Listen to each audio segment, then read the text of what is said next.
Grandparents' Day, and a very slow news week. This is WCA Weekly. What are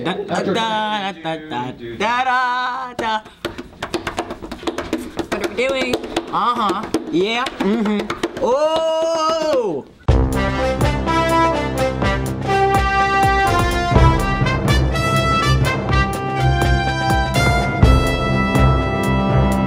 Hello, I'm your host, Isaac F. Davis. And I'm your co-host, Kelly Meyer. And welcome to episode 7 on October the 13th of WCA Weekly. In next week's news, Mission T-shirt Day is on October the 19th. There was a Catch Division tour on October the 20th, and on October the 21st, the first quarter ends. In news from last week, Grandparents' Day was last week, and we had full coverage of that. In news from this week, there was high school PSAT testing. The WCA Middle School is hosting a fall festival tomorrow on October the 14th. WCA Weekly will have full coverage of that event. And now here is our sports editor, Clare McMurray. Hey Isaac and Kelly, thanks so much. The fall sports season is about to wrap up, but there's still some exciting games and some exciting sports news left. In volleyball news, on Tuesday the 11th, the JJV, JV, and varsity girls play away at Broadwater Academy. On Monday the 17th, the JJV, JV, and varsity volleyball teams play at home against Alliance Christian. And on Tuesday, October 18th, the JV and varsity volleyball teams are in action again against Isle of Wight. In field hockey news, the varsity field hockey team has a game against Hampton Roads Academy on Tuesday, October 18th. And on Friday the 21st, the varsity team has their last game of the season against Walsingham, and that should be an interesting game. On Monday, October 17th, they have a game against Richmond Collegiate, and they also have their final game of the season against the Panthers club team here at home. And last but not least, we have some varsity and junior varsity soccer news. The varsity soccer team matches up against Peninsula Catholic on Monday, October 17th. They also play Portsmouth Christian on Thursday the 20th. The Portsmouth Christian game is the last regular game of the season and is at home. So go ahead and come out and support your varsity boys. In JJB soccer news, they have a game against Summit Christian on Friday, October 21st. And that's your sports news for this week. Make sure to come out and support your fall sports teams for their last games of the season. For Williamsburg Christian Academy, I'm your sports editor, Clare McMurray. Thanks, Claire. And now here is Miss Hardy talking about her students' recent project.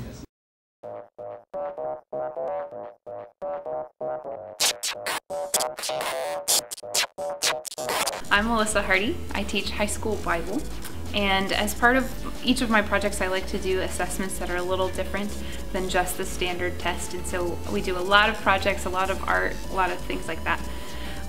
In each of my Bible classes we've done a project that has helped them get into what we're learning. The first one is the 9th grade did a Books of the Bible categories project. And so they separated all of the books of the Bible into the categories that they fit in, and then displayed them in order, giving all the numbers and how many are in each category. This one was student Emily Duncan did this one, and it's just fantastic. So you can clearly see all of the categories, all of the numbers, all of the books of the Bible are placed inside of those. The 11th grade class is Christian Doctrine, and we've started the year talking about 4 key words that tell the story of the Bible, starting with perfection, and then going into corruption, redemption, and glorification. So the assignment that the students had to do was create a children's story that had those 4 elements in it. Everything being good and perfect, and then suddenly going awry, and then somebody coming to rescue them, to save them of some sort. And then they needed to conclude it with a happily ever after. So we have here some of the projects that the students did. There are stories about lions in the forest, stories about birds and dragons, and this one probably being one of my favorites, crayons that get all used up by kindergartners, and then a magic sharpener comes and makes them new. So all of the stories did a really good job of portraying that four-partness of the story of the Bible.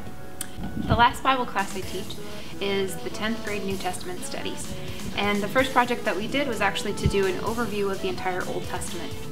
And so the students had to do hand motions and then put those hand motions into some kind of artistic representation, including the major components of the Old Testament. So these projects here are outlines of the Old Testament carried out through artistic designs. Every teacher has the challenge of getting everyone to introduce themselves, and at the beginning of the school year that can be a little tricky for some students. And so the way I do it is have everybody introduce themselves by doing something slightly artistic.